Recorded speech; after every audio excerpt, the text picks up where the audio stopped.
Well, the Super Bowl has come and gone. Welcome inside the UPMC Rooney Sports Complex. I'm Missi Matthews, joined today by Bob Labriola here on Steelers Live to go over some key dates and everything you need to know as we officially head into the offseason. And Labs, as I said, key dates, kind of what we have looking forward to this offseason, the big dates, things you should be circling on your calendar in terms of following the team. So let's jump right in. And of course, one of your favorite times of the year, the Scouting Combine in Indy is coming up at the end of this month. Well, even before that, Missy, February 19th is the first day that teams can put either the franchise tag or the transition tag on players that they would choose to use those. And I think it's going to be interesting to see how the Steelers, navigate that particular part of the offseason. But yeah, the Scouting Combine week in Indianapolis, I'll tell you what, there are worse places to be. That's true. That is true. And as you mentioned, the starting to be able to tag, whether it's a franchise or transition, then the deadline, as you see here on the screen, March 5th. We're going to talk about that situation regarding Le'Veon Bell in just a second. But quickly going over the rest of these dates, the start of the new NFL league year and free agency, 4 p.m. New York time, March 13th. The annual owners meetings taking place at the end of March, and then April 25th through the 27th, the NFL Draft 2019 edition held in Nashville, Tennessee. So Labs, for everybody who wants to know, technically when we're going to go over our list of free agents, Le'Veon Bell will be an unrestricted free agent. But as we're talking about tagging people, the previous 2 seasons, the Steelers have used the franchise tag, but there are some rumors and reports out there that the transition tag is possible. Break this down for us, please. Well, Kevin Colbert has long insisted that the Steelers will not eliminate any options that have been collectively bargained. So, if we would strap Kevin Colbert into a chair in between us and put battery things on his index fingers, he would say that the franchise tag remains a possibility this season as well. But the number, is quarterback money, 20, 25 million, whatever it would be. And I just don't see that, as realistic. The Steelers could use the transition tag on Le'Veon Bell, and they could use the transition tag on Le'Veon Bell not as an instrument of trying to keep him, but as part of a possible trade scenario with another team that might sign Le'Veon to an offer sheet that he and his agent would deem acceptable. Because if you, the 2 things with the transition tag versus Le'Veon leaving as an unrestricted free agent are the draft picks that are kind of tied to this. If Le'Veon would leave as an unrestricted free agent, untagged, the Steelers would be in line for a compensatory pick in 2020, probably a 3rd rounder based on who else they might sign, who else they might lose in free agency as well. With the transition tag, while if you place the transition tag on a player and he leaves, you don't qualify for any compensatory picks, but you can, as I said, put that in as part of a deal with the team that would sign him to the offer sheet. And while the compensatory pick wouldn't come until 2020, if you worked a deal somehow in tandem with the transition tag, you could get that draft pick in 2019. So, if the idea is to accumulate as many draft picks as possible, as soon as possible, we may see the Steelers try and work that transition tag / trade arrangement. And if not, it could be the other thing and let him leave, and then you're looking at 2020. But, we're going to have to see what it is. The other important thing to remember with this is there is some dispute between the NFL and the NFLPA about what the amount of the transition tag tender would be for Le'Veon Bell, since he did not participate last season. The NFL believes it should be in the neighborhood of 9-ish million. The NFLPA believes it should be in the neighborhood of 14, 15 million. And so that's likely to be headed towards arbitration. And once that decision is handed down, then that might make it clear to the Steelers whether they want to try that or not. All right, I'm sure that'll be a lot of questions for General Manager Kevin Colbert as we get ready to head to Indy for the Combine and at the Combine, as we will be in the midst of this period where they can tag players. But let's take a look at the rest of the unrestricted free agents. There are 13 of them, including Le'Veon Bell, as you can see, coming from a bunch of different positions. So we will be watching this, of course, when the league year starts on March 13th. There are also some exclusive rights free agents and also restricted. Sorry, I was forgetting the other one there. So these are the names of a bunch of guys. And Labs, can you kind of explain the restricted exclusive rights aspect here? Well, the exclusive rights free agents really are not free agents at all. Their contracts expire, but when you are in the situation that those players are in terms of not having enough sufficient accrued seasons to qualify for restricted or unrestricted free agency, you are limited to negotiating with your current team, and you can either take what you are offered or not play. And so that's that, which is not very free, if you ask me. The restricted free agency thing is a situation where a player will get a tender from his current team, and then there's draft pick compensation tied to it. Now, if you look at, again, if we could look at the two players who are restricted free agents for the Steelers, it doesn't look like they're not significant players in terms of their roles on the team, and also both of them came to the Steelers as undrafted rookies. So in terms of compensation, unless the Steelers would throw a really high tender on those two guys, which I would not anticipate, the only thing that the Steelers would be able to do is they would have the right to match any offer that either B.J. Finney or Xavier Grimble would get. There isn't usually a lot of movement among restricted free agents, and so I would certainly anticipate the Steelers being able to retain both of those players if they're interested in doing that. All right, we are going to take a quick break. When we return, we will talk about all of the new faces here in terms of the Steelers coaching staff at the UPMC Rooney Sports Complex. We'll be right back.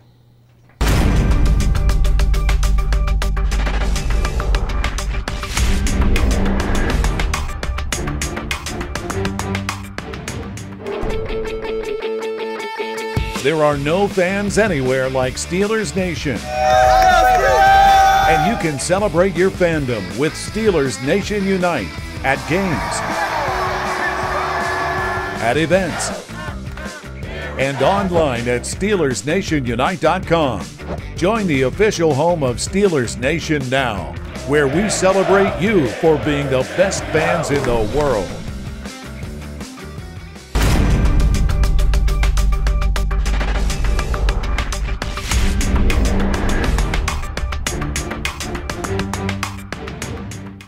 Mike Tomlin has made some adjustments to his coaching staff heading into the 2019 season. As everybody knows, the contracts for Joey Porter and James Saxon were not renewed. So let's talk about some moving in terms of Shaun Sarrett and also new faces you'll see here at the UPMC Rooney Sports Complex.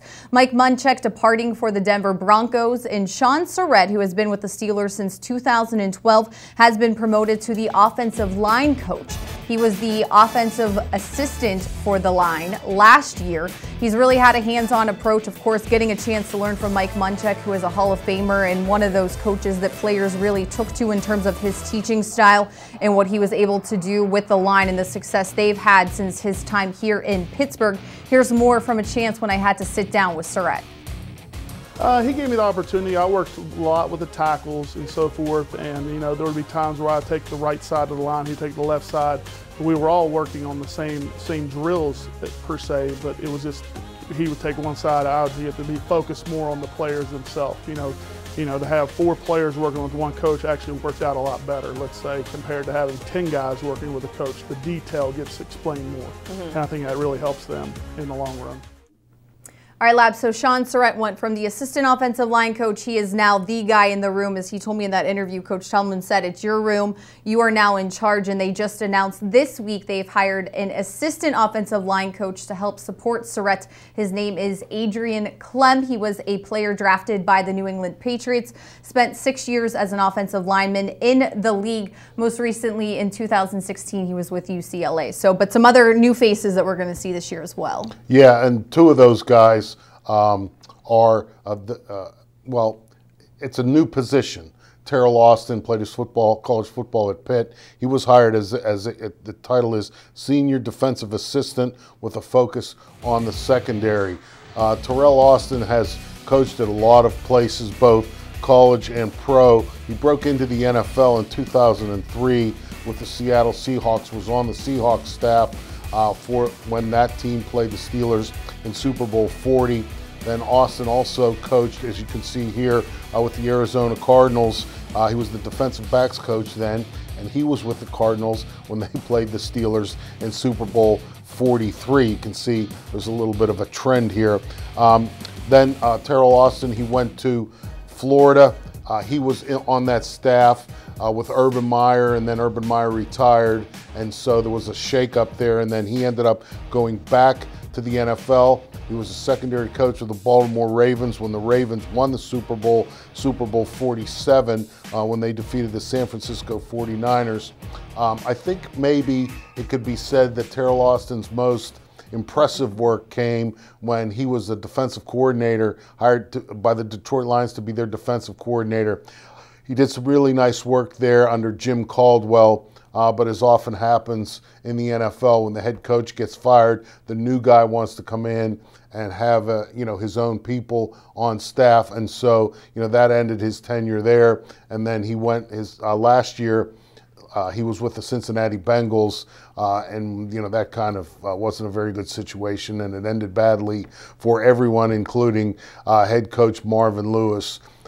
This is a new position. The Steelers have not had someone doing this, and I don't even know what this is yet. I don't even know that Mike Tomlin really has a firm grasp on how Terrell Austin's role is going to evolve. I'm sure that his experience both as a secondary coach and as a defensive coordinator will be utilized to try and continue the improvement we saw from the Steelers defense over the course of the 2018 regular season. The other new face on the offensive side of the ball, running backs coach Eddie Faulkner. He has experience at most recently North Carolina State. He coached tight ends, special teams, and he was there also when Jalen Samuels was playing for the Wolfpack, and a variety of positions. Who knows whether Jalen Samuels spent more time in the tight ends meeting room or the running back meeting room. He did a little bit of everything during his time there at North Carolina State, and as we saw as a rookie, a lot of that translated pretty well into the NFL. All right, time for another break. When we return, we have your Steelers Nation Unite keyword, and also we'll take a look at the opponents for 2019. We'll be right back.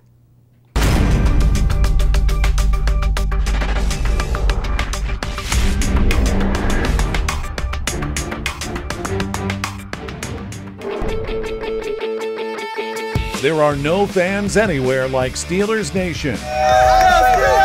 And you can celebrate your fandom with Steelers Nation Unite at games, at events, and online at SteelersNationUnite.com. Join the official home of Steelers Nation now, where we celebrate you for being the best fans in the world.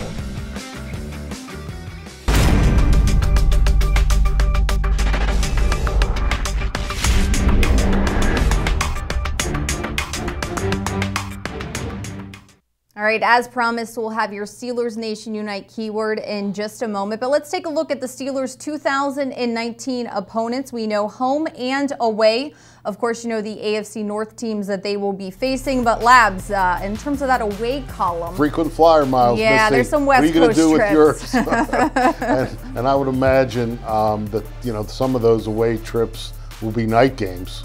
which is your personal favorite. Absolutely. Landing in Pittsburgh at 6:30 in the morning or whatever after a Sunday or Monday night game on the West Coast. But I'm kind of anxious. We haven't been, the last time we played the 49ers on the road was at Candlestick Park when the lights went out. Monday night, yeah. Yeah, when the lights went out. So I'm kind of anxious to see their new facility in Santa Clara. We've been to Arizona a few times. And the Los Angeles Chargers, I will be honest, I thought personally that game was going to be in Mexico City. But the Chargers are going to play Kansas City in Mexico City because the Chargers previously had been designated as one of the home teams for one of the 5 international games coming up in 2019. I thought for sure that the Steelers were going to end up in Mexico City in 2019, but that did not end up being the case. And so we get to go, they're playing in that soccer stadium, right? I believe so, yeah. I don't even know what it's called. So we get to see one Palace in San Francisco and one not so much where the Chargers are. All right, let's talk about the possibilities for week 1. I'm sure you and everyone saw the awesome NFL commercial celebrating the 100th season. And with that being the 100th season for the league, there might be something different they're doing in terms of kicking off the season to excite the celebration. Right. Typically, the NFL kicks off its regular season with the defending Super Bowl champion hosting a game on the Thursday before the first full weekend. There are plans, at least being talked about, that game, instead of being in New England, as the case may be this particular season, might pair the Packers and the Bears, the 2 oldest franchises and still in existence from the NFL's infancy. And so if that ends up being the case, if the Packers and the Bears open the 2019 NFL season on that Thursday, then it looks like the New England Patriots would host a team on Sunday night. And so you look at who the Patriots have on their home schedule, who the likely candidates could be for that. Of course, the Steelers are going there, as are the Giants. The Giants beat New England in 2 Super Bowls. Kansas City has a date in Gillette Stadium. That could be seen as a rematch of the AFC Championship game. The Dallas Cowboys, always a premier team in terms of television, and another team that NFL fans love to hate, along with the Patriots. That could be very attractive to the networks. And, hey, you never know, the stars of Hard Knocks. Cleveland. Last year, Cleveland. If there could be some momentum depending upon what the Browns do in the offseason. As last regular season ended, they were a team kind of like the sexy pick for making the playoffs next year, maybe contending for a championship next year. Maybe the networks and the NFL decide that would be a good way to open the season. Baker Mayfield against Tom Brady. They're in that commercial together. Right, I was just going to say, since you brought up the commercial, that could be kind of an extension of that. Who knows? All right, we will not get too much into the draft, but of course, the Steelers had the 20th overall pick due to where they finished during the 2018 season. Again, the NFL draft will be held in Tennessee from April 25th to the 27th. So we'll talk about that as we get further and further down the road, but we just wanted to kind of do some housekeeping and some news and notes for everybody as we make the official push into the offseason. Yeah, yep. See, officially the offseason, the Super Bowl is over. Yes. All right, Labs, thanks so much for joining me today. For our Steelers Nation Unite members, our keyword today is offseason. So head to SteelersNationUnite.com, enter the keyword offseason to earn your extra yards for joining us today. Thanks so very much for being here. We'll see you next time.